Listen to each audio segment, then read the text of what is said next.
Hi all, welcome to All About Finance with Arul, and this is Arul Michael Raj. Today we are going to cover an interesting topic called rental house or own house. Whether it's better to go for renting a house or it's go for purchasing the house. Okay, so when you're talking about the house, definitely it's uh, emotional bond with each and every one of us. Okay, because it's a place where we are going to live along with our family. So, and also we have an ambition or dream. At least we need to build at least one house in a lifetime. Okay, I'm talking about the maximum of people. Okay, before I go into the video, I'm requesting you all to subscribe my channel and don't forget to click the bell notification so you will get the notification whenever I'm uploading the video. And also please don't hesitate to like and share with your friends. So without delay, we'll go into the video. So in this video, we are going to see the housing affordability of the major Indian cities. Okay, so based on that, it will help us to take a decision whether we can go for a rental property or a own property, purchasing a own property in a particular cities. So again, I want to reiterate that it's not a financial advice or recommendation. It's a study only. All your decision must be taken on your own due diligence. Okay. So this study has been conducted by Liases Foras. It's a real estate rating and research private limited. So they are doing the research based on the market and they are submitting the report to the industries like banking and also mortgage industries, help them to take a decision on the current market conditions. And also here the word affordability doesn't mean that particular city is cheap or the cost of living in the particular city is cheap or the property value is cheap.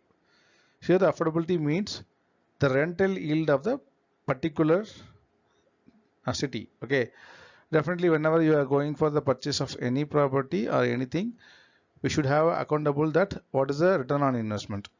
If the return on investment is going to be more, definitely it's worth to invest on the property or purchase the property instead of going for the rent. Okay, so the approach is based on the individual capacity to rent a home against of option of purchasing it. Here means whenever the rent is going to be more, okay, if you're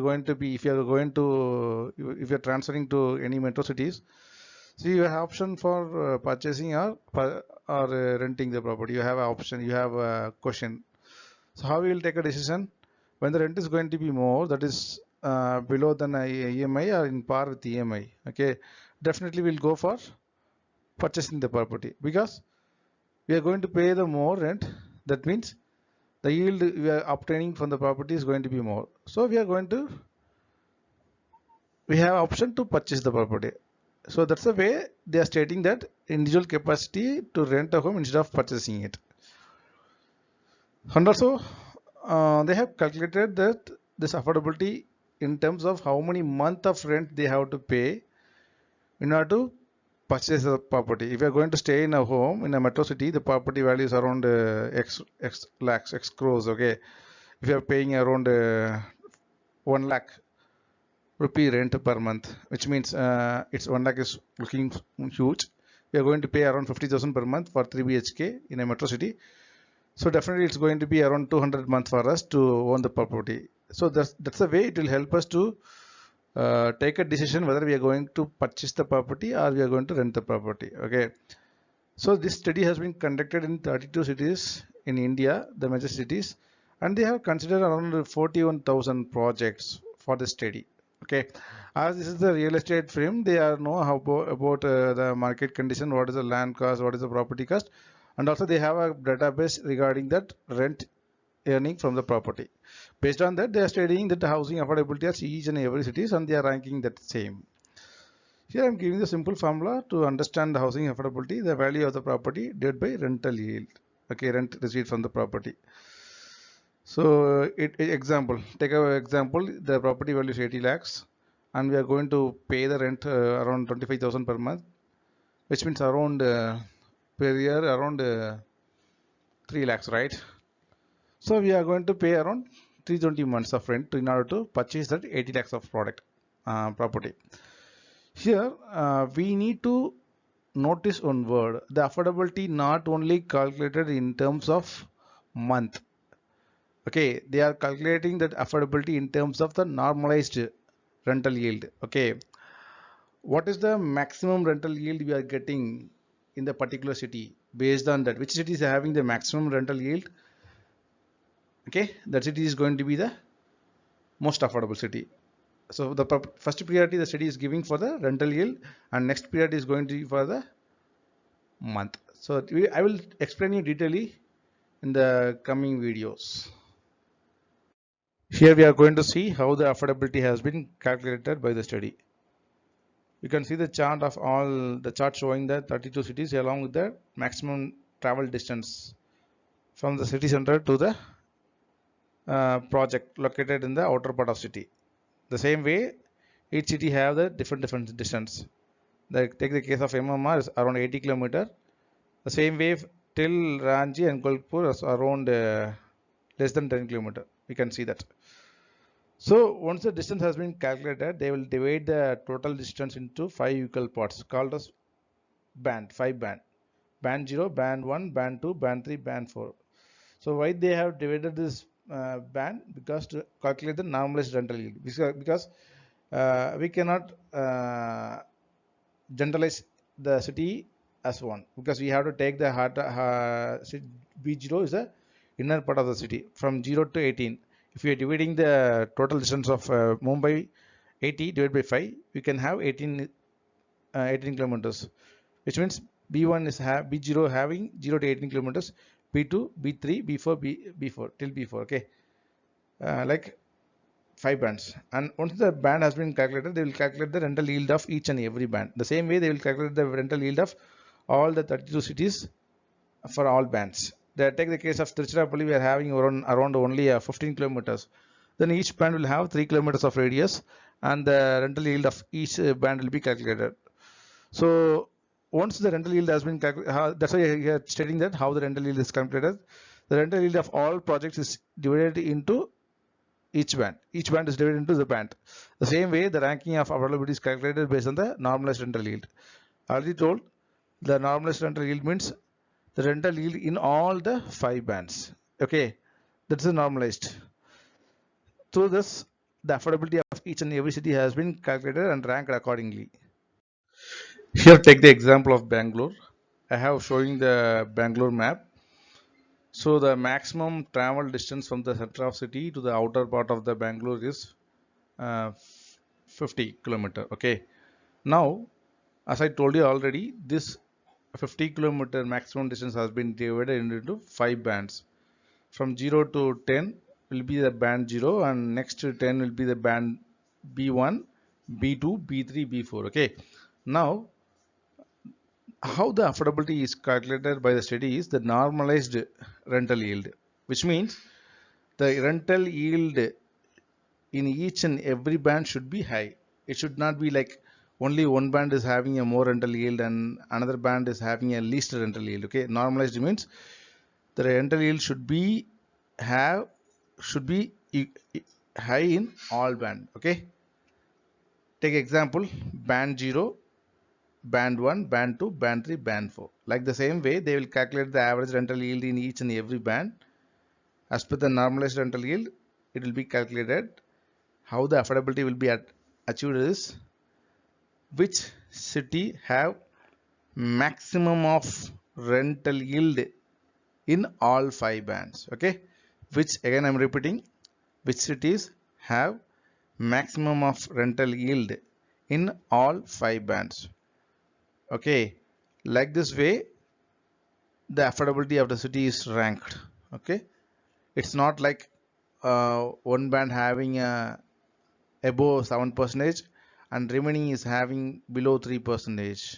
Okay, and also the average rental yield is calculated based on the number of projects they have considered in the particular city.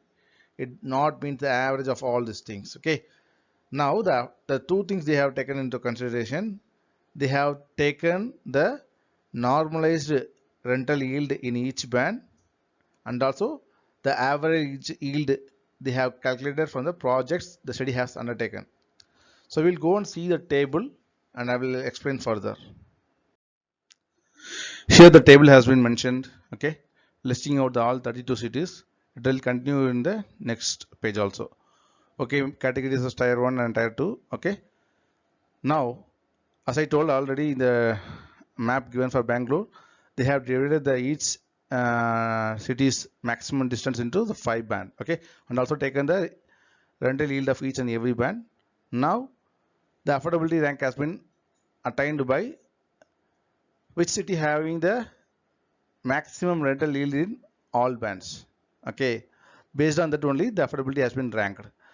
And also the average rental yield has been taken from the number of projects they have included in the particular cities. It's not from the band 0, band 1, band 2, band 3 mean. The average mean taken from the projects they have taken from the particular cities. You can have a question why the Bangalore is ranked 1 and Vadodara is ranked 4. Okay, even though the average rental yield is 4, but why the affordability of rank for Vadodara is given as 4? As I already told you, Bangalore, 3 bands having the most rental yield more than a 4%. Okay, but in the case of Vadodara, only 2 bands. Okay, next, the terms of indoor having 2 bands greater than 4.5%, whereas for Rajkot having 2 bands greater than 4% and all 3 bands greater than 3.5%.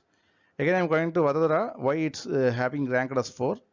It having only 2 bands greater than 4% and only 2 bands having the rental yield greater than 3.5% and 1 band is below 3.5. Okay, this is the way the ranking affordability has been calculated. Okay, even though the rental yield is more and having the less month, but based on the maximum normalized rental yield of all bands, based on that only the ranking affordability has been calculated.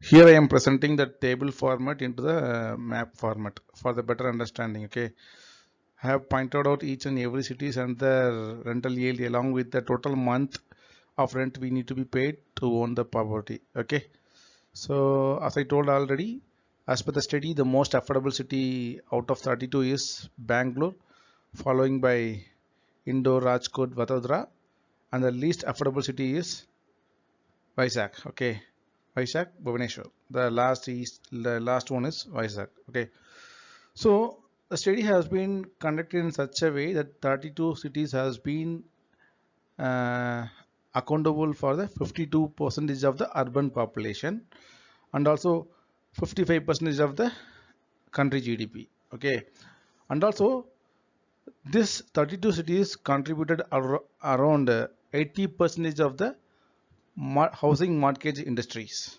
So that's why the team has taken this 32 cities into study, and we have ranking the 32 cities based on the affordability study approach. As I already told, they have included 32 cities and 41,000 projects for the study, and they have included the unit cost of the 41,000 projects and the rent obtained from that same project. Okay, in order to calculate the rental yield. And also the distance has been calculated, the city center distance has been calculated based on the Google API. Once the distance has been calculated, they have normalized the distance into 0 to 10 scale, and they have divided into the 5 bands. So where the rental yield of 5 bands, each band has been calculated for the all 32 cities to come into the conclusion for the which is the affordable cities. Hope this studies has given a clear picture, overall picture for us to which cities in India having the more rental yield and which is having the least rental yield based on the property cost and the rent obtained from the property. So this is not a financial advice. This is only for the study purpose that they have given this all the things. Okay. So if the person is going to buy the home for the first time in his lifetime, then definitely he can think about that. We cannot go on uh, put all the calculation over that. Okay, but we need to have a check whenever you are buying a first home. First of all, we have to have a chance to delay that in the early 30s.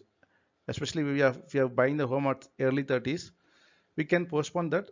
If still we need a home to buy on the same, whenever you are joining the first job.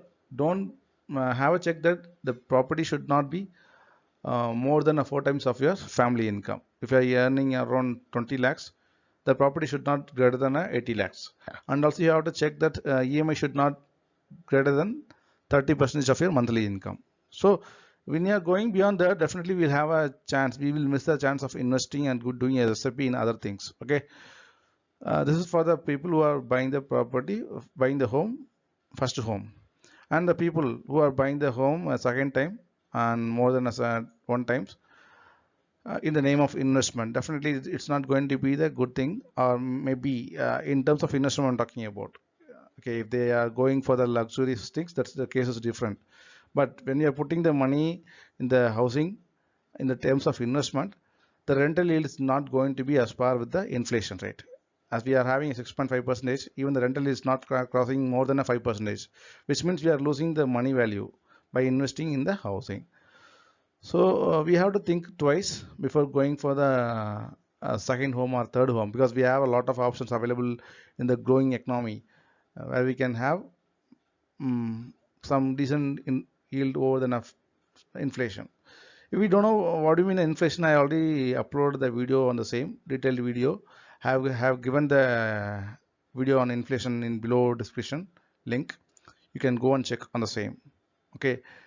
So this is all, my friend. Again, I'm telling this is not a financial advice or any advice. You should take the decision on your own, do your own research before concluding or taking any decision. Hope you all like this video. Don't hesitate to subscribe it and don't forget to click the bell icon. So when I'm uploading the video, you will not miss it. And also, if you really like my video and see this video is informative, don't hesitate to click the like button and share with your friends. Thanks for your time. Thank you all. We'll see you in next another good video. Thank you. Bye.